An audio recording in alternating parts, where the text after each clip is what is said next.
Muy bien, lo tenemos. En el Evangelio de Juan, capítulo 14 y el verso 6, dice así la palabra del Señor. Jesús le dijo: yo soy el camino, la verdad y la vida. Nadie viene al Padre sino por mí. Otra vez, Jesús le dijo: yo soy el camino y la verdad y la vida. Nadie viene al Padre sino por mí. Bien, Señor, le damos gracias en este momento que nos va a enseñar nuevamente a través de su palabra, porque su palabra es espíritu, su palabra es vida. A través de ella, Señor, somos cimentados, somos, Señor, transformados para, Señor, ser a la imagen del que nos creó, tener la misma vida, la misma, Señor, estilo de un carácter apropiado, de un carácter de uno que ama a Dios, de un cristiano verdadero. Te damos gracias, Señor, porque a través de ella hemos sido edificados, enseñados. Y, Señor, y cada día sigue, Señor, obrando en nuestra vida a través de su palabra, que es espíritu. Te damos gracias, Señor, porque siempre nos ama, siempre nos enseña, siempre nos habla nuestra vida. Gracias, Señor, porque nos ha dado, Señor, este privilegio de aprender y escuchar su palabra. En el nombre de Jesús, amén. Muy bien, quiero hablar de este pensamiento que vino a mi corazón. Escoge o elige tu camino.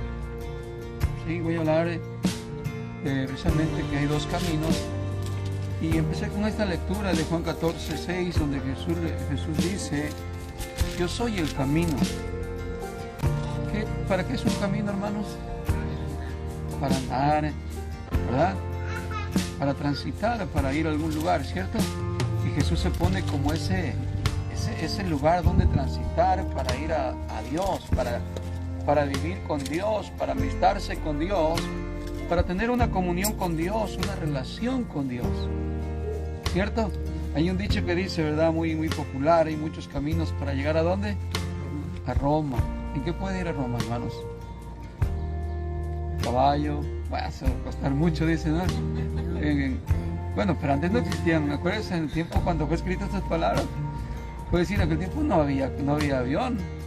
Pero yo creo que es posible, ¿no?, llegar a muchos lugares a través de los medios que existen en todos los tiempos. Tal vez se tardaba años, ¿cierto?, en llegar a Roma de un lugar a otro en caballo, pero ese era el medio que utilizaban: camellos, caballos, burros, elefantes, y eran una trayectoria muy larga, ¿cierto? De hecho, dice que la reina de Saba vino desde un continente hasta otro, ¿no? ¿Cierto? Sí. De un lugar a otro. ¿Y qué fue lo que utilizó? Probablemente camellos, ¿no? Carretas, carruajes, ¿no? Digamos, carretas. ¿Barco no sería? ¿Vale? ¿Barco no sería? Probablemente, no sé si tuvo que pasar también por mares, pero pasó mar y tierra, o sea, muchas partes. Entonces, si trajo un barco, trajo caballos y luego anduvo en carreta probablemente, pero hizo un largo peregrinaje, un largo camino de meses probablemente. Y Jesús por eso valoró a la acción de la reina de Saba, dice, porque vino desde muy lejos para escuchar a Salomón. Y que dijo él: he aquí uno mayor que Salomón. Entonces, bueno, hay un dicho popular, ¿no?, de que hay muchos caminos para llegar a Roma, pero para llegar a Dios solamente hay un camino. Por eso Jesús se pone aquí en este momento dándonos a entender que camino significa doctrina, significa enseñanza, significa su palabra, significa el medio que Dios ha dejado y no lo que los hombres inventen tratando de encontrar o hacer otro camino más aparte para acercarse a Dios. De hecho, hoy existen muchos caminos que el hombre ha creado. Lógicamente es la obra de Satanás, que ha engañado a la humanidad para que tenga una religión, entre en cualquier camino y diga: todos los caminos conducen a Dios. ¿Ha oído ese dicho? ¿Cierto? No importa de cuál religión tú seas, de todo modo al final todos hablan de Dios y todos los caminitos llevan a Dios. Pero eso es falso, eso es mentira. Esa es la idea de Satanás para engañar al hombre y que no ande en el camino que debe de andar. Y el camino es Jesús, hablando de doctrinalmente su palabra. ¿Entendemos? ¿Y qué dijo Jesús? Que también Él es la verdad. ¿Qué da a entender eso, hermanos? ¿Cuántas verdades hay? Solo una.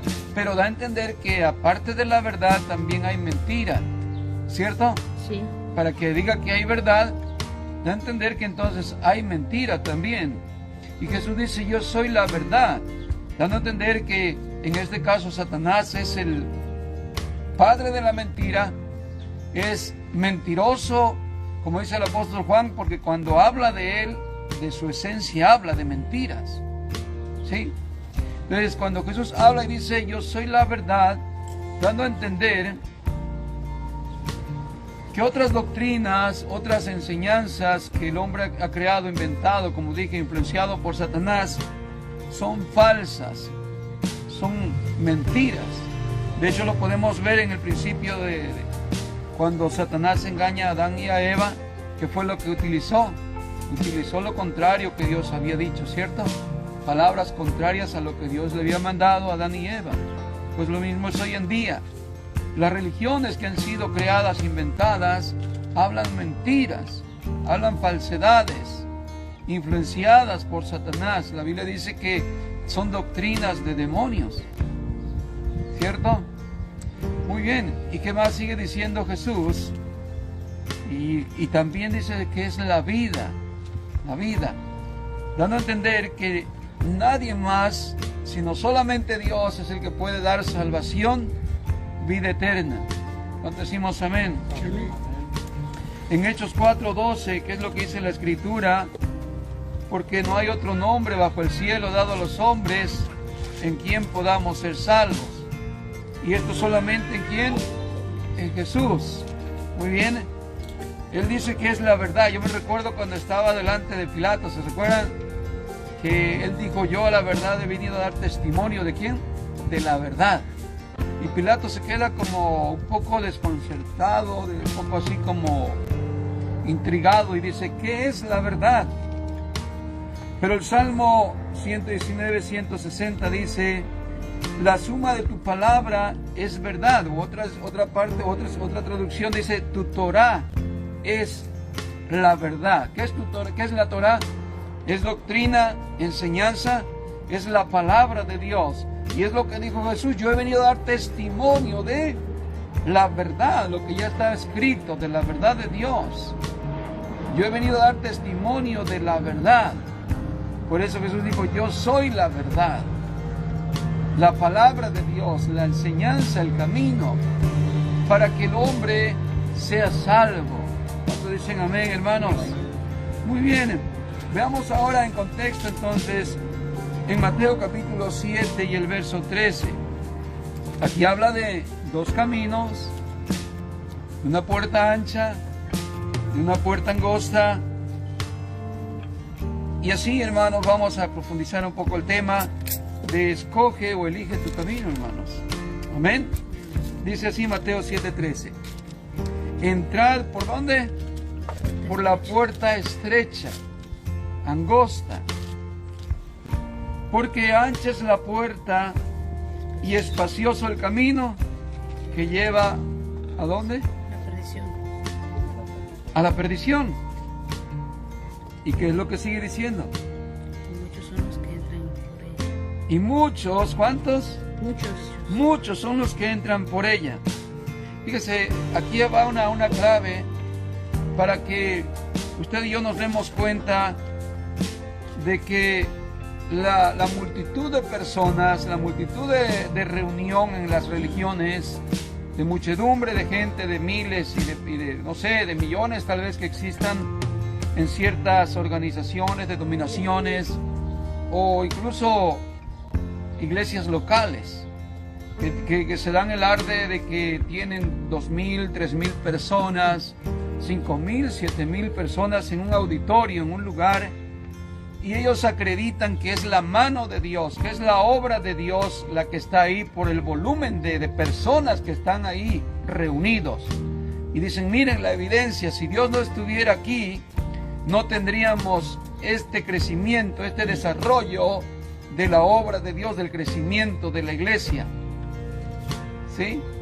Incluso toman como lo contrario a los grupitos pequeños, así como nosotros. Dice, bueno, ustedes nunca crecen. No crecen porque Dios no está respaldando el ministerio. Dios no está con ustedes. Entonces es un error de traducción para interpretar que la multitud de personas da evidencia de que Dios está ahí. Es todo lo contrario. En la Biblia dice que debemos entrar por la puerta angosta, porque ancho es el camino, ancho es espacioso el camino que lleva ¿a dónde? A la perdición. ¿Y cuántos son los que entran ahí? Muchos, la mayoría, las multitudes. Y si eso me da una evidencia bíblica real, entonces significa que los que se salvan son pequeños grupos, no es la multitud. Digo, no se puede traumar como líder, como hermano, como miembro. ¿Y por qué nosotros somos tan poquitos? Y hay quienes eligen ir donde está la multitud, ¿cierto? Ah, es que ahí sí está Dios, ahí está la multitud. Y es algo contrario al concepto bíblico, lógico, porque los predicadores se han encargado de transmitir esa mentira, ese mensaje. Como lo que si tú no tienes dinero y no prosperas, es que Dios no está contigo, o estás en pecado, o algo está pasando. Pero te quieren hacer entender que si tienes dinero, tienes esas cosas, ahí está la bendición de Dios. Pero es lo contrario en la palabra del Señor, ¿cierto? La palabra del Señor dice que la bendición es la que da el Señor, la que no añade tristeza. Y haciendo que tienes abundancia o escasez, Dios te da paz, Dios te da salvación, te da vida eterna. ¿Cuánto decimos amén? Seguimos leyendo. Dice que muchos son los que entran por ella. Verso 14. Porque estrecha es la puerta. ¿Cómo es la puerta? Estrecha. Estrecha. Y el camino, y angosto el camino que lleva a la vida. Y pocos son los que la hallan. Aquí está la clave entonces. El que sean pequeños grupos no significa porque no está Dios ahí en la reunión. De hecho, Jesús dijo que solamente eran necesarios estar 2 como mínimo, ¿cierto? Digo, porque donde quiera que estén 2 o 3 congregados en mi nombre, ahí estaré yo en medio de ellos. Y aquí Jesús está diciendo que nos esforcemos por entrar por este camino angosto. Este camino angosto es algo que la multitud de las personas no le gusta, porque es un camino estrecho. ¿Sí? Es un camino apropiado para los de limpio corazón, los que quieren vivir en santidad, quieren apartarse del mundo, quieren apartarse del pecado. Para eso la Biblia le llama un camino angosto, un camino estrecho, una puerta angosta, difícil de entrar. ¿Sí? Y dice que pocos son los que la hallan esa puerta. ¿Por qué? Porque el mundo busca la puerta amplia. El mundo busca la puerta ancha, donde religiones predican que no es necesario que tengas que hacer un cambio de vida, que no es necesario que cambies tu estilo de vida, porque Dios te ama tal y como tú eres. Por eso muchas religiones predican de esa manera, que la persona no tiene un cambio en su vida, sigue siendo el mismo mentiroso, el mismo borracho, el mismo adúltero o mujeriego, y de hecho salen de sus reuniones, ¿cierto? No solamente desde misas, hay otras denominaciones igual, que no le llaman misa, pero salen de sus reuniones, y ellos vuelven a tener una vida pecaminosa, como el católico que sale de la misa y se puede ir a emborrachar, o es ladrón, o es esto, o el otro. Pero no solamente en la religión católica, en muchas religiones. ¿Por qué? Porque se les ha predicado un evangelio falso, un evangelio de mentiras, no un verdadero evangelio. Y claro, la gente opta por estar ahí en el camino que no le cuesta, que no le surge ninguna dificultad de estar ahí. Mientras que el verdadero evangelio, que es la puerta angosta, el camino angosto, estrecho, requiere de una transformación del cristiano, del creyente. Necesita, como dijo Jesús, nacer de nuevo, ser transformado de su mente, de sus acciones, de su vida completamente. Entonces, cuando vemos ahí que mucha gente no encuentra la puerta estrecha, no encuentra la puerta, andan queriendo entrar, pero no entran. ¿Por qué? Porque se les dificulta y prefieren andar por el camino ancho que lleva a la perdición. Tremendo, ¿no es cierto? Muy bien, dice Jesús que pocos son los que la hallan, pero que nosotros debemos procurar, esforzándonos. Amén.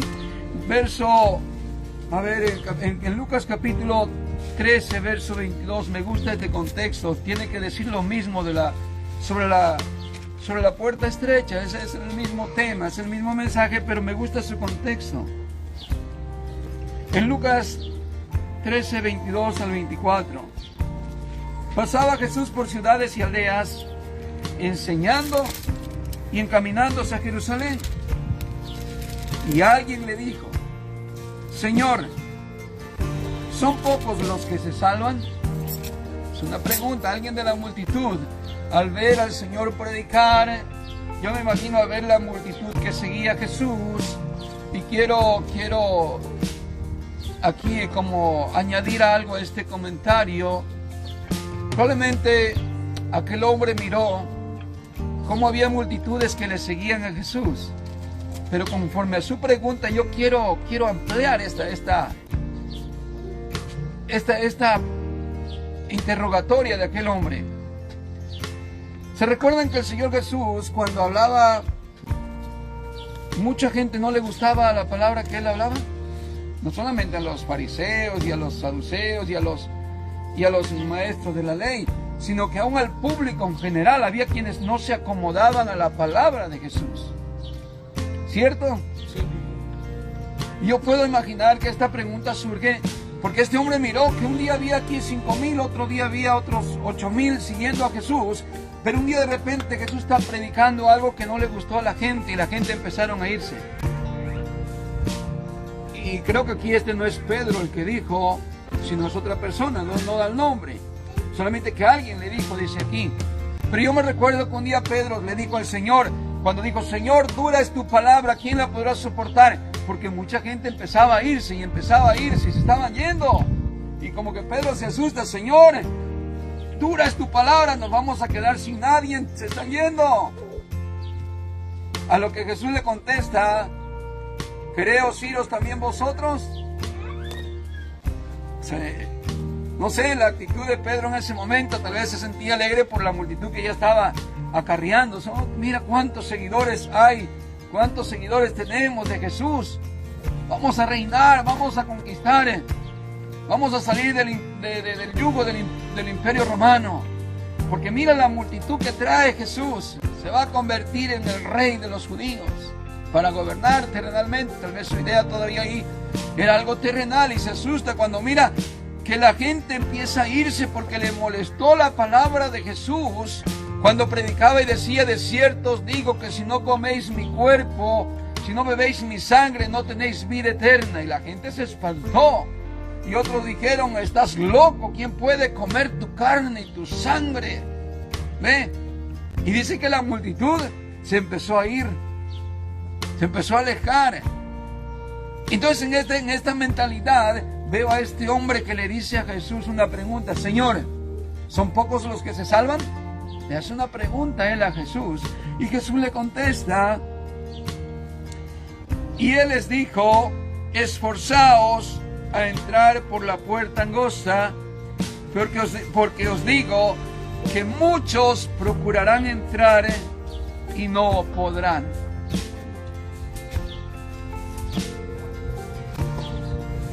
Muchos van a querer tratar, pero no podrán. Tal vez en aquel tiempo los que vinieron a Jesús, unos eran impulsivos, ¿se recuerdan? Señor, te seguiré donde quiera que vayas. El Señor les decía: ¿por qué me seguís? De cierto te digo que el que no dejare padre y madre, tierras y todo lo demás, no es digno de mí. Cuando oían eso, ya no era tan fácil. Ve, entierra o deja que los muertos entierren a sus muertos, tú ven y sígueme. Y decía: no, pero Señor, yo me quiero despedir de mi familia. ¿Ve? Otro impulsivo, Señor, te seguiré. Y él decía, las zorras tienen guaridas y las aves de los cielos nido, pero el Hijo del Hombre no tiene dónde recostar su cabeza. O sea, ¿qué? ¿Crees que vas a recibir algo conmigo? ¿Qué crees que te voy a dar algún beneficio? No ando repartiendo tierra, no soy un político. No soy alguien que te diga que ya tengo un beneficio, que aquí algo me va a tocar a mí. ¿Por qué me sigues?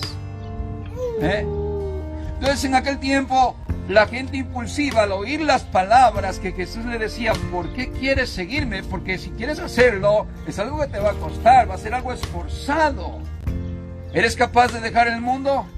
¿Eres capaz de dejar el amor hacia el dinero? Como cuando le dijo al joven rico, aquel conocido como el que dijo, Señor, ¿qué debo hacer para heredar la vida eterna? Y Jesús le dijo, los mandamientos conoces. Sí, he guardado todo desde mi juventud.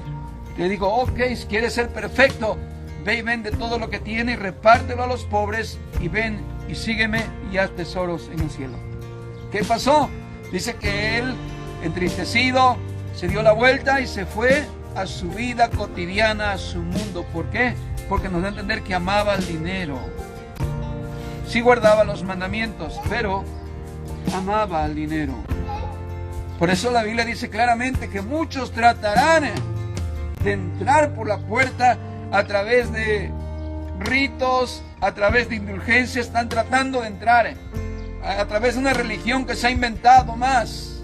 Quieren entrar, hacen su propio caminito, hacen su propia doctrina. Están tratando, pero no pueden entrar porque solamente hay un camino que es el camino angosto. ¿Cuántos decimos amén? Muy bien, así es que el Señor claramente nos dice que ese camino no es fácil, ese camino no es para los que quieren amar a este mundo, ese camino no es para los cobardes, ese camino es para los de limpio corazón. ¿Cuánto decimos amén, hermanos?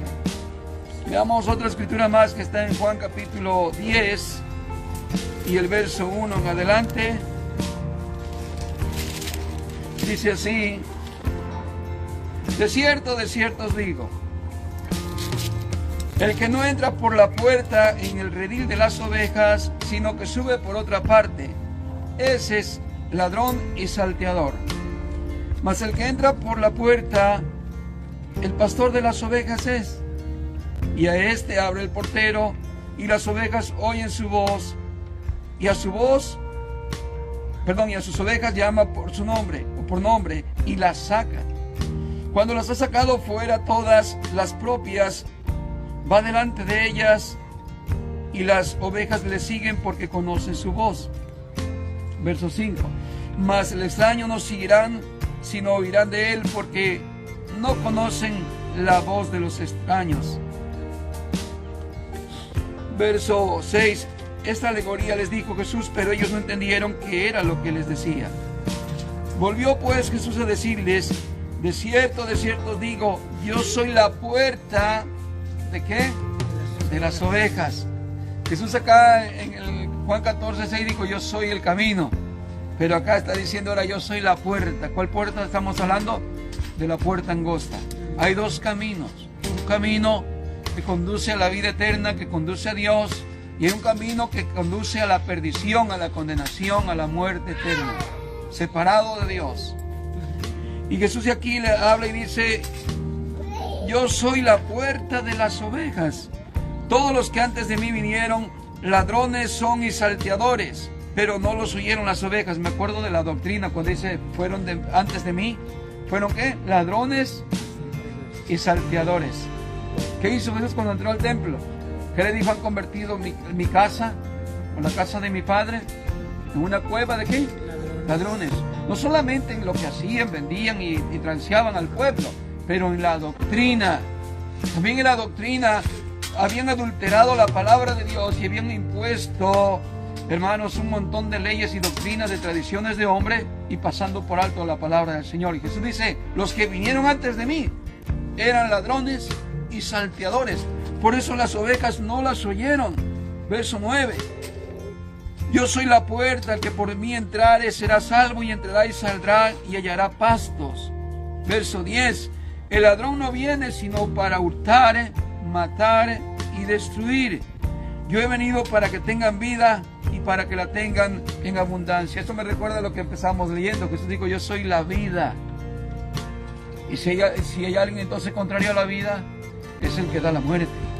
Y que dice aquí, el ladrón no vino sino para matar, hurtar y destruir. Pero yo he venido para que tengan vida y para que la tengan en abundancia. Amén. Una vida diferente, una vida libre de condenación, una vida libre de esos vicios que Satanás ha esclavizado a toda la humanidad, en general, global. El que Dios nos ha sacado de esa vida no es porque somos mejores que otros o por algo nosotros no estuvimos en algunas condiciones así. De cierto es que nosotros fuimos esclavos también del pecado, viviendo en vicios, viviendo de cosas que no debimos haber vivido, ¿cierto? Pero en sí Satanás ha venido a matar, ha venido a destruir a la humanidad. Pero para eso apareció Jesús, para eso apareció el Hijo del Hombre, para deshacer las obras de Satanás. Dicen amén, hermanos. Verso 11. Yo soy el buen pastor su vida da por las ovejas, mas el asalariado y que no es pastor, el pastor de quien no son propias las ovejas, ve venir al lobo y deja las ovejas y huye. Y el lobo arrebata las ovejas y las dispersa. Así que el asalariado huye porque es asalariado y no le importan las ovejas. Yo soy el buen pastor y conozco mis ovejas y las mías me conocen. Así como el Padre me conoce y yo conozco al Padre y pongo mi vida por las ovejas, también tengo otras ovejas que no son de este redil. Aquellas también debo traer y oirán mi voz y habrá un rebaño y un pastor. Por eso me ama el Padre, porque yo pongo mi vida para volverla a tomar. Quiero detenerme un poquito aquí. Cuando dice el verso, dice, yo también tengo otras ovejas que no son de este redil. Aquellas también debo traer. ¿Se recuerdan una escritura cuando el Señor Jesús va caminando, van sus discípulos y una mujer los empieza a seguir dando gritos, dando voces, ayúdame? ¿Se acuerdan? Sí. Y mi hija está endemoniada, Señor, ten compasión de mí. El Señor no se detiene y sigue avanzando. Los discípulos se sienten como incómodos y Señor, despáchala porque da muchas voces tras nosotros y Él no se detiene. La mujer avanza y se inclina delante de Jesús, se arrodilla. Entonces Jesús se detiene inmediatamente, lógico, ya no puede avanzar, ella está enfrente. Y Jesús le dice algo, mujer, no es lícito, ¿verdad?, dar del pan de los hijos a los perrillos. Pero también le dice otra palabra, no he sido enviado sino a las ovejas perdidas de la casa de Israel. Ahí está la palabra que aquí concuerda con esta escritura. Cuando dijo Jesús, yo también tengo otras ovejas que no son de este redil. A estas también debo de traer. A estas también. Y estaba hablando de aquellas tribus que se habían esparcido por toda la tierra. No estaba hablando de denominaciones del catolicismo, el mormonismo, testigo de Jehová o cualquier otra religión, porque ni siquiera existía en ese momento. Él estaba hablando de aquellas tribus que habían sido esparcidas por toda la tierra. Claro, eso se lo dice esta mujer porque no estaba dentro del contorno de las tribus que estaban en aquel tiempo, sino que ella era parte de las ovejas perdidas. Esta mujer lo entiende y cuando lo escucha le dice, sí Señor, yo sé que no es lícito comer del pan de los hijos, pero aún los perrillos comen de las migajas que caen de la mesa de sus amos. Entonces Jesús le dice, mujer, grande es tu fe, te sea hecho como has creído. Ahí está trayendo una ovejita que estaban lejos. Esas ovejitas que él dijo, tengo otras ovejas, las cuales también es necesario que traiga, y no son de este redil. Verso 17. Por eso me ama el Padre, porque yo pongo mi vida para volverla a tomar. Nadie me la quita, sino que yo mismo la pongo. Tengo poder para ponerla y tengo poder para volverla a tomar. Este mandamiento recibí de mi Padre. volvió a haber disensión entre los judíos por estas palabras. Muchos de ellos decían, demonio tiene y está fuera de sí. ¿Por qué lo oís? Decían otros, estas palabras no son de un endemoniado. ¿Puede acaso el demonio abrir los ojos de los ciegos? Así es que hubo una división, hubo dos grupos. Hubo quienes eligieron en ese momento creer en el Señor Jesús, creer que la obra era de Dios, creer que Él vino de Dios, creer que era el Mesías. Pero hubo quienes rechazaron a Jesús en ese momento y dijeron, este hombre, por la mano de Belcebú, por la mano de Satanás, hace estas cosas, está endemoniado, está poseído. Dos fuentes, dos caminos. Y esto no es nuevo. Desde la antigüedad el Señor le habló al pueblo de Israel diciéndole que solamente había un camino que tenían que seguir, un camino en el cual tenían que perseverar, guardando los mandamientos del Señor, no apartándose ni a diestra ni a siniestra. Significa no a creer otras creencias, no adoptar otras enseñanzas, sino las que ya estaban escritas, las instrucciones que Dios había dado por medio de Moisés para el pueblo de Israel y para todos nosotros hoy en día. No hay otro camino, no hay otra verdad, no hay otra vida. Solamente hay uno. Solamente hay uno. Y cualquiera que quiera entrar en ese camino puede entrar. Pero tiene que venir con sencillez, tiene que venir con humildad, tiene que venir con humillación. Todo lo contrario que enseñan las religiones tradicionales y comunes, con un falso evangelio, porque la palabra del Señor a través del evangelio demanda arrepentimiento. Jesús dijo, si no os arrepentís, todos pereceréis igualmente. Demanda un cambio, una transformación de la persona, un estilo de vida nuevo.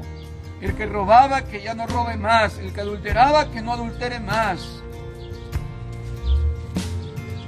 Ese es el verdadero evangelio, la verdadera verdad, el verdadero camino. Aquel que transforma a la persona, aquel que no cambia a nadie, aquel que sigue con el mismo estilo de vida, haciendo el mal, haciendo el pecado, está viviendo en un falso evangelio, en una mentira, en un engaño. Por eso Jesús dijo claramente, y conoceréis la verdad, y la verdad os hará libre. Cuando te transformó el Señor, cuando te cambió el Señor, y dejaste de ser esa vida pecaminosa, entonces vino la verdad a tu vida. ¿Cuál verdad? La única verdad. La verdad que es Dios. Amén, hermanos. Quiero terminar con esta escritura que está en Deuteronomio 30 y verso 19. Aquel día el Señor les habló al pueblo de Israel y les dijo que serían bendecidos si ellos ponían por obra las palabras y los mandamientos del Señor. Le dijo, serás bendito en tu entrada, bendito en tu salida, bendito en el campo, bendito en la ciudad, bendito tu canasta de tu casa, tu despensa, bendito todo, tus animales, tu esposa, tus hijos, todo ibas a estar bendecido y ayudado por el Señor. Estoy en Deuteronomio 30, 19, pero estoy contextualizando lo que pasó ahí. Y les advirtió, si no elegís el camino del Señor, malditos seréis también. Serás maldito en el campo, maldito en la ciudad, maldito en tu entrada, maldito en tu salir, y serás cola en vez de cabeza. Las naciones te aplastarán, te humillarán, te maltratarán. ¿Sí? Malditos serán tus hijos, maldito la cría de tus vacas. Maldición o bendición el Señor puso delante del pueblo de Israel, hablando de dos caminos, como para que el Señor nos haga ver la realidad. No nos está diciendo, mira, solamente hay un camino, porque eso sería un engaño, ¿cierto? La verdad es que hay dos caminos, el camino del bien y el camino del mal, el árbol de la ciencia del bien y del mal, el camino que es Jesús y las tradiciones del mundo y costumbres del mundo, prácticas religiosas del mundo, que son mentiras, que son engaños. Verso 19 de Deuteronomio 30 dice, A los cielos y a la tierra llamo por testigos hoy contra vosotros, que os he puesto delante la vida y la muerte, la bendición y la maldición. Escoge pues la vida para que viváis tú y tu descendencia. Claramente el Señor nos pone a todos, hermanos, a todos los seres humanos, nos pone delante de nosotros la opción, nos enseña lo bueno, nos enseña las cosas que debemos de hacer, pero también nos muestra que depende de nosotros el no obedecerle y tomar el camino equivocado, tomar el camino contrario, el camino de muerte, el camino de pecado, el camino de condenación. También el Señor nos los pone delante para que nosotros tomemos una decisión de cuál camino tomar. Elige tu camino, hermano. Escoge tu camino. Decide qué camino. Nadie puede obligarte. Es tu decisión. Es mi decisión. ¿Cierto? En nosotros está la elección de decir, Señor, te seguiré con nuestra propia voluntad, nuestra propia decisión, como también el no querer obedecerle está en nuestra propia decisión. No es por multitudes, no es por familia, es personalmente, aunque hay familias que lo hacen juntos, toda la familia, ¿cierto? Pero hay familias que no lo hacen toda la familia completo. Me recuerdo cuando Josué terminó de repartir las tierras al pueblo de Israel y los llamó un día y les habló la palabra del Señor.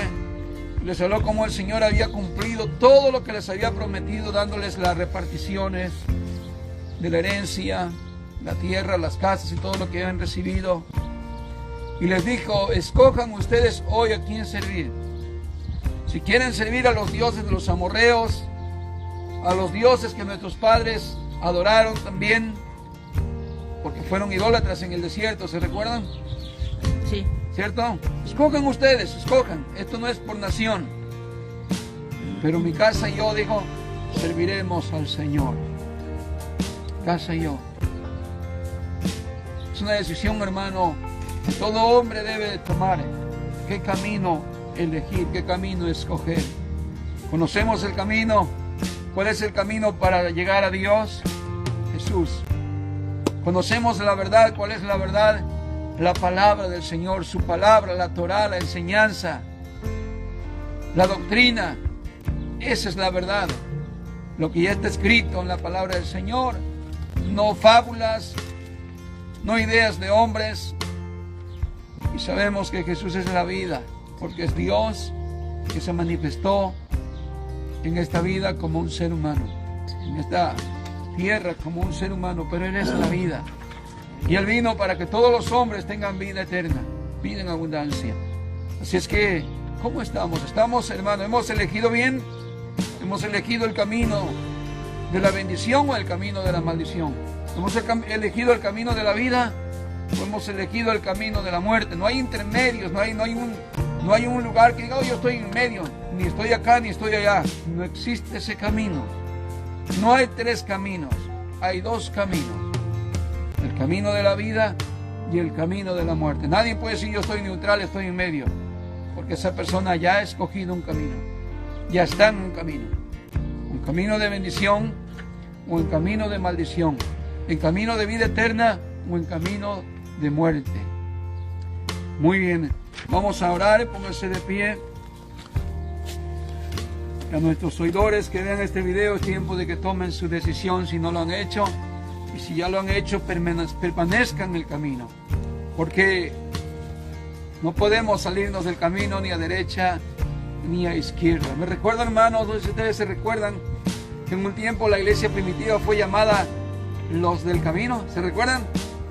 ¿Alguien lo ha leído? Los del camino. Así fueron llamados. Antes que se llamaran cristianos, se les llamó los del camino. Y esto me da un entendimiento, es decir, eran los del camino, eran los de Jesús.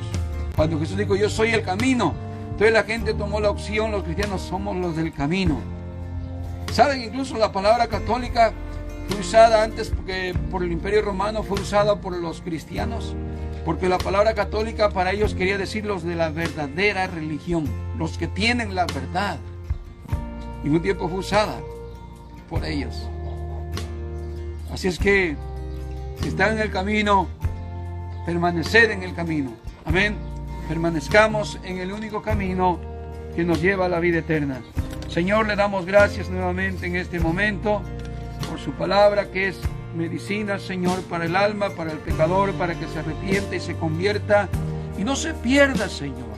Usted ha venido, Señor, para hablarnos la verdad y nos las ha traído, Señor, a cada uno de nosotros, a los que estamos aquí, a los que todavía viven, Señor, usted les ha hablado por medio de su palabra para que se arrepientan, para que se conviertan, para que tengan un cambio, una transformación y que salgan, Señor, de las tradiciones y costumbres de obras muertas que no los llevan a un cambio de vida, de una religión impuesta por hombres, tradiciones y costumbres que fueron enseñadas para apartar al hombre de Dios, porque, Señor, el enemigo ha venido a engañar, el enemigo ha venido a matar, y vemos, Señor, que multitudes se pierden. Multitudes son los que se reúnen, ciertamente, pero con falsas enseñanzas, en un camino ancho, donde quisieran entrar, pero no entran, porque no quieren quebrantar su corazón, su vida, su estilo de vida. No quieren cambiar y ser diferentes, quieren vivir todavía abrazando el pecado, el mundo, las obras de la carne. Pero tú viniste, Señor, a salvar, a rescatar a los que tienen un corazón dispuesto, respetando la voluntad de cada quien. Por eso nos pusiste, Señor, enfrente la vida, la elección de lo bueno.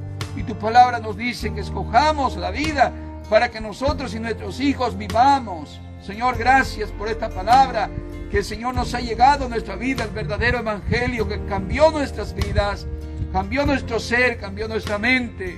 Estábamos perdidos, estábamos muertos, pero usted llegó, Señor, y nos rescató, nos liberó y nos ha dado vida eterna.